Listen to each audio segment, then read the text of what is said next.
What's going on, Alabama football fans? Boss James Yoder has issued a challenge for you guys. He's a notable Michigan fan, and, he said that you guys could not do it. I think he's wrong. Help me out. We are trying to get to 1,000 subs for the month of September. We're 249 away. I know that's a really big task, but I think you Alabama fans can absolutely do it. So help me out. Let's prove James Yoder wrong. Hit that sub button for me, and let's get to 1,000 subscribers in the month of September.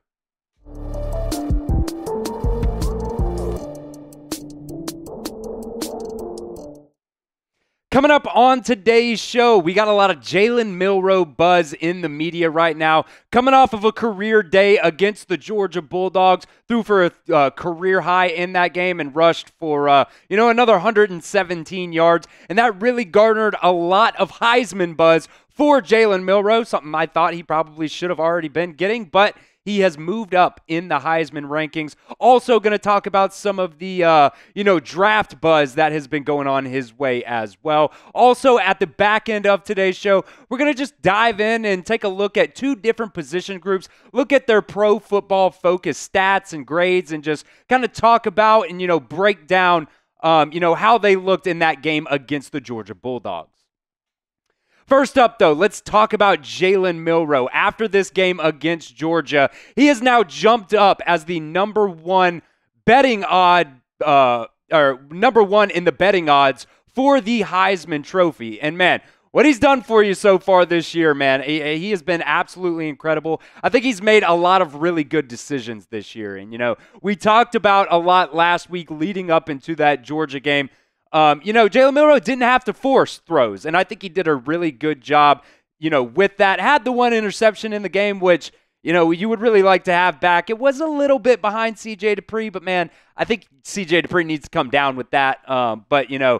Overall, I think Jalen Milroe so far this season has been one of the best quarterbacks in the country, and a lot of people coming into this season had a lot of doubt with Jalen Milroe. Going to the Heisman odds here now, Jalen Milroe up, like I said, as the favorite now at plus 210. Cam Ward, the Miami quarterback, was the number one favorite for the Heisman. He drops down to number 2 at plus 500. You got Travis Hunter, the wide receiver / corner for Colorado, at plus 750. He's been going crazy too. Ashton Jeanty, running back out of Boise State, at number 4 at plus 1,100.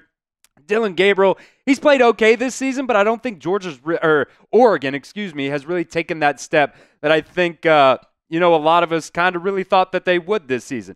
Nico Iamaleava, I think he's going to just continue to work his way up in these Heisman odds, sitting there at 6 right now at plus 1,800, along with Jackson Dart. Tough loss for Ole Miss this weekend against Kentucky. Quinn Ewers, he's been out the last couple of weeks, so that's definitely kind of hurt his Heisman candidacy. Carson Beck was up there at the beginning of the season, had an absolutely terrible first half against the Crimson Tide. But, we saw he was able to come back in that second half, threw for over 400 yards. He's at plus 2,500, as well as Cade Klubnik. I can never pronounce his name. Sorry. Klubnik. All right, so at the pinned comment, let me know, guys, who do you think should be the favorite to win the Heisman Trophy as of right now through week 5? Let me know at the pinned comment of today's video. That ad will probably come here on YouTube. That's totally fine. You can ignore it. Go down there to the pinned comment and let me know who you think should be the favorite to win the Heisman Trophy. Some really nice stats here that Charlie Potter of BAMA Online put out this morning. Jalen Milroe so far this season, his national passer rankings, he's ranked 2nd right now for his just overall passer rating at 204.67. He's tied for 2nd with plays over 50 yards with 4. He's ranked number 3rd right now for yards per attempt with 11.3. Rushing touchdowns, he's got 8 so far on the season. He's tied for 5th on that, but most of that is running backs. He's ranked number 1 for rushing touchdowns amongst quarterbacks. And man, we talked about his completion percentage, a couple weeks ago, how, we wanted that to go up a little bit more. Started the game 11 for 11 against Georgia. That really helped him out a lot. Over 80% completion percentage in that game versus the Georgia Bulldogs. So, man, Jalen Milroe is absolutely cooking in this game, and that really garnered a lot of buzz from ESPN's Mel Kiper. This is what Mel Kiper had to say this morning about Jalen Milroe. He said, like Cam Ward, the quarterback out of Miami, Jalen Milroe is already firmly in the first-round discussion, and he has the chance to rise much higher because the early season uncertainty of the quarterback class. I mean, what's not to like about his game? He's physical, he's tough, with a rock-solid 6'2", 225-pound frame. He shows strong accuracy on deep throws, averaging 11.3 yards per attempt this season. He is a dynamic player who can beat defenses with his underrated speed, even when he has to deal with Georgia's talented defensive playmakers. Milroe ran for his 7th and 8th rushing touchdown of the season on Saturday night and completed 81.8% of his throws for 374 passing yards. Nothing phases him, and he can make all the throws. And while I agree with a lot of what Mel Kiper said there, here's the thing. Why are we just now jumping on the Jalen Milroe hype train right now? I mean, how many times have we heard that Jalen Milroe cannot make all the throws, that he needs to work on the intermediate routes? And I am one that has said that too. He does need to work on those intermediate routes. So I think there's a lot of things, in that Mel Kiper said that I just think they're kind of hopping on the hype train right now. Since when has he been, quote-unquote, firmly in the first-round draft discussion? I have seen one mock draft out there, and it was a preseason mock draft from CBS Sports that had Jalen Milroe going in the first round of the Dallas Cowboys. So there is not, there hasn't really been anything out there that it has said, or anybody who has said Jalen Milroe is firmly in the first round discussion. This is just a new thing this week after his masterful performance against the Georgia Bulldogs. And last week, Mel Kiper even put out his top quarterback rankings. Had Jalen Milroe at number 5 right there. He updated his, player board for the 2025 draft. Jalen Milroe's not even on it. So while I agree that Jalen Milroe should be in that first round conversation, definitely should be, a favorite for the Heisman Trophy this year, they're just hopping on the hype train right now. And that's fine, but I would just love some more consistency when it comes to the conversation of Jalen Milroe. So let me know in the comments, guys, will Jalen Milroe get drafted in the first round of the 2025 NFL Draft this season? Type Y for yes or type N for no in the comment section for me right now. And while you guys are doing that, go ahead and check out that link for Game Time because they are our sponsor of today's show. Look, guys, Game Time is the only ticketing app that I use. And they even have a new feature now called Game Time Picks that makes getting tickets to see your favorite teams play live even easier. Game Time Picks filters out all the fluff to show you only the incredible deals on great seats so you do not have to waste time searching through thousands and thousands of tickets. Game Time Picks has curation that makes it easier to save more on sports. They have, concerts, comedy, theater, and so much more. Prices on the Game Time app actually go down the closer you get to the start of the event. So if, you're hanging around Tuscaloosa, you're in town for a game, but you're not going to the game, last minute you decide you want to, you can do that with Game Time. Game Time is killer last-minute deals, all-in prices, views from your seat, and the lowest prices guaranteed. If you find tickets in the same section and row for less, Game Time will credit you 110% of the difference, and I love their all-in pricing feature. You toggle this feature on, and it shows you the total up front, so there are no surprise fees at checkout. Take the guesswork out of buying tickets with Game Time. Download the Game Time app today, create an account, and redeem promo code CHATSPORTS for $20 off your first purchase. Check out GameTime.co for last-minute tickets. Terms do apply, but again, create an account and redeem promo code CHATSPORTS, CHATSPORTS, for $20 off your first purchase. That link will be in the comment section and the description of today's video. Download Game Time today, because what time is it? It's game time. All right, next up on today's show, I want to go over some pro football focus grades from that game against Georgia this weekend. And, in particular, I want to start off with the offensive line. I thought they played pretty well against Georgia. This is one of these games that they didn't give up a single sack. And how many times in the past couple of years, can you actually say that Alabama's offensive line didn't give up a sack in, a singular game? I thought Caden Proctor and Elijah Pritchett played really, really well. Only allowed one pressure each in this game. So, Georgia had Michael Williams in this game, and, he was lining up all over the field. And, Alabama's tackles were really able to, lock him down. He was coming off an injury, so that might have hindered him a little bit. But I think overall, man, the offensive line played pretty well. Two players that I want to talk about, though, who have, I don't think it really showed up that glaringly while I was watching the game live. But looking at the Pro Football Focus grades, you see Tyler Booker and Jaden Roberts kind of did struggle a little bit. Tyler Booker allowed 2 pressures in this game.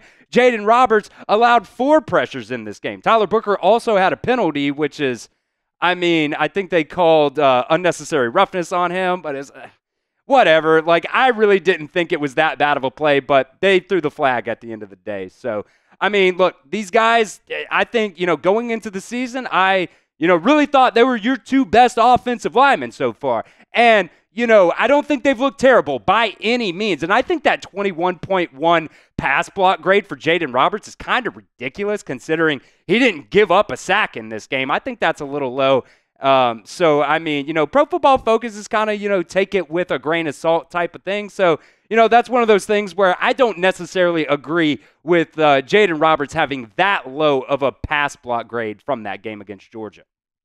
One guy, though, that I think has really impressed most of us a lot is Parker Brailsford. The transfer from Washington at center now this year has not allowed a pressure so far in 2024. And I know a lot of people coming into the season this year, looked at his size and thought, he's a little bit too small for the SEC. Well, that's proving to not really be true. Now, there's still some of those issues with snaps and Cadence, just getting together with Jalen Milroe. I think it was like on either a 3rd or 4th down play in this game. He snapped the ball. Jalen Milroe was not ready. Now, Jalen Milroe did catch the snap, and I think he was able to hand it off.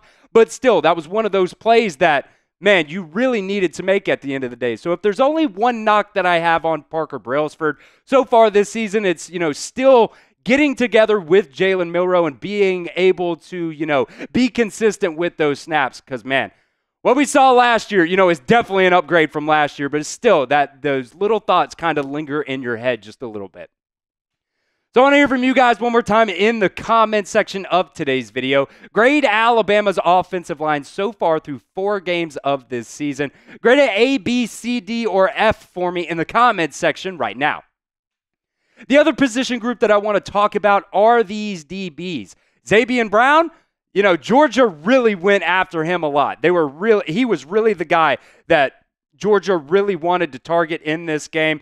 5 completions on 10 attempts, did allow the touchdown, but then had the game, clinching interception at the end of the game. And one of the most impressive things that I saw from Zabian Brown in this game was his ability to make adjustments during the game. We talked during the post-game press conferences, during the scrums and everything, that, he was getting beat to the back shoulder. Carson Beck made adjustments and started throwing a lot of back shoulder passes his way. And we saw him get beat, multiple times. He was turning to the inside and was getting beat on the back shoulder towards the end of the game. You saw it on that last drive. He had a pass breakup that would have brought Georgia down to the 1 or 2 yard line, if not a touchdown. And ended up, making that adjustment on both of those plays, including the last touchdown or the last interception that he had of the game, making that adjustment, turning back towards the sideline, towards that back shoulder pass, and ends up picking it off. So I was really impressed with what Zabian Brown was able to do in this game in terms of just making adjustments on the fly.